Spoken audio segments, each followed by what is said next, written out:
Hendaklah kamu kuat di dalam Tuhan. Karena perjuangan kita bukanlah melawan darah dan daging, tapi melawan penguasa gelap dan roh-roh jahat di udara.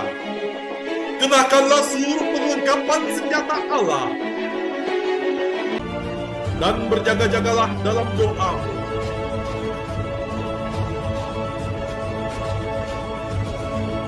Legion of Jesus memberitakan kabar baik kepada semua orang. Halo, shalom saudaraku, jumpa lagi dengan saya Fabian Seko dan channel Legion of Jesus memberitakan kabar baik bagi semua orang.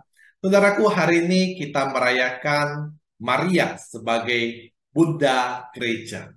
Nah, saudaraku, mengapa Maria disebut sebagai Bunda Gereja?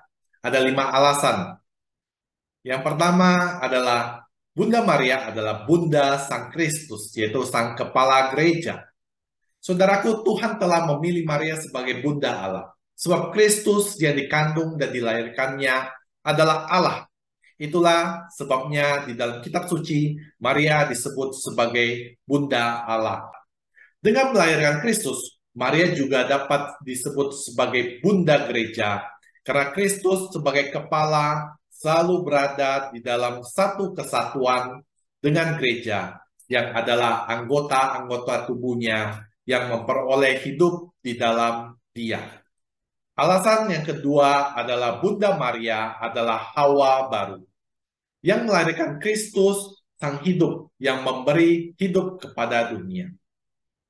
Saudaraku, dengan melahirkan Kristus, Sang Hidup, yang dicatat di dalam Yohanes 14 ayat 6. Kata Yesus kepadanya, "Akulah jalan kebenaran dan hidup. Tidak ada seorang pun yang datang kepada Bapa kalau tidak melalui aku, yang memberi hidup kepada dunia. Karena roti yang dari Allah ialah roti yang turun dari surga dan yang memberi hidup kepada dunia." Seperti yang catat dalam Yohanes 6 ayat 33. Bunda Maria juga secara tidak langsung berperan serta di dalam memberi hidup kepada dunia. Maria adalah sang Hawa baru yang daripadanya lahir Kristus sebagai Adam yang baru. Hal ini bisa kita lihat di dalam Roma 5 ayat 12 sampai dengan 21. Yang melaluinya manusia dapat memperoleh hidup yang kekal.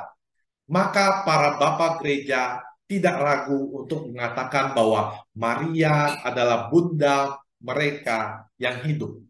Dan mengkontraskannya dengan Hawa dengan menyatakan maut melalui Hawa, hidup melalui Maria. Alasan yang ketiga, Bunda Maria tidak pernah terpisah dari Kristus dan gereja. Saudaraku, oleh ketaatan Bunda Maria dan atas kuasa Roh Kudus, Kristus menjelma menjadi manusia di dalam rahim Bunda Maria. Kristus mengambil apapun untuk pertumbuhan tubuh jasmaninya dari tubuh Maria. Selanjutnya, gereja yang adalah tubuh Kristus dibentuk oleh Kristus dari darah dan juga air yang keluar dari sisi lambungnya. Serupa dengan dibentuknya Hawa dari sisi atau tulang rusuk Adam.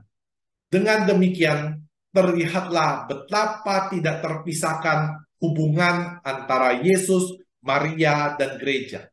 Walaupun Kristus dilahirkan oleh Maria, namun ini tidak menjadikan Bunda Maria lebih utama dari Kristus. Sebab yang menjadi kepala tubuh atau kepala jemaat adalah Kristus.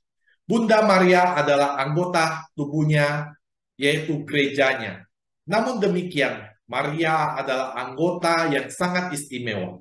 Justru karena ketaatannya yang mendahului anggota tubuh lainnya, dan karena dengan ketaatannya ini, rencana Allah tergenapi. Kesatuan antara Kristus, Bunda Maria, dan juga gereja menjadikan Bunda Maria tidak terpisahkan dari Kristus dan juga gereja. Sehingga ia bukan saja menjadi Bunda Allah, namun juga Bunda Gereja, yaitu Bunda umat beriman. Sebab setelah kenaikan Yesus ke surga, Bunda Maria membantu permulaan gereja dengan doa-doanya. Dan setelah ia sendiri diangkat ke surga, Bunda Maria tetap menyertai gereja dengan doa-doanya.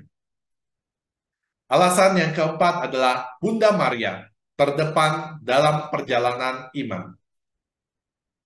Bunda Maria menjadi yang terdepan dalam perjalanan iman dan menjadi teladan bagi gereja.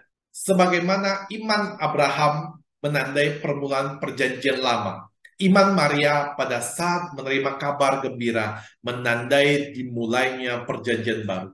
Sebab seperti Abraham berharap dan percaya saat tidak ada lagi dasar untuk berharap, seperti yang dicatat di dalam Roma 4 ayat 17.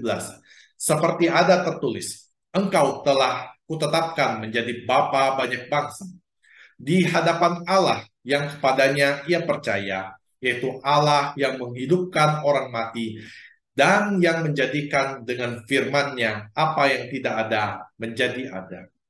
Bahwa Abraham akan menjadi bapa banyak bangsa. Demikian pula Maria setelah menyatakan kaul keperawanannya. Seperti yang dikatakannya, bagaimana ini mungkin terjadi? Sebab saya tidak bersuami. Bunda Maria percaya bahwa oleh kuasa Allah yang maha tinggi, ia akan menjadi ibu sang putra Allah. Seperti yang ditulis di dalam Lukas 1 ayat 35. Saudaraku, ketaatan Bunda Maria mencapai puncaknya pada saat ia mendampingi Kristus sampai di Bukit Golgota, di saat hampir semua muridnya meninggalkan dia. Bunda Maria tegar berdiri di kaki salib Kristus dan turut mempersembahkan dia di hadapan Allah Bapa. Bunda Maria melihat sendiri kesengsaraan putranya melampaui segala ungkapan. Di kaki salibnya, Bunda Maria melihat sendiri apa yang nampaknya seperti pengingkaran total dari apa yang dikatakan oleh malaikat Gabriel saat memberikan kabar gembira. Ia akan menjadi besar. Tuhan Allah akan mengaruniakan kepadanya tahta Daud, bapa leluhurnya, dan kerajaannya tidak akan berkesudahan.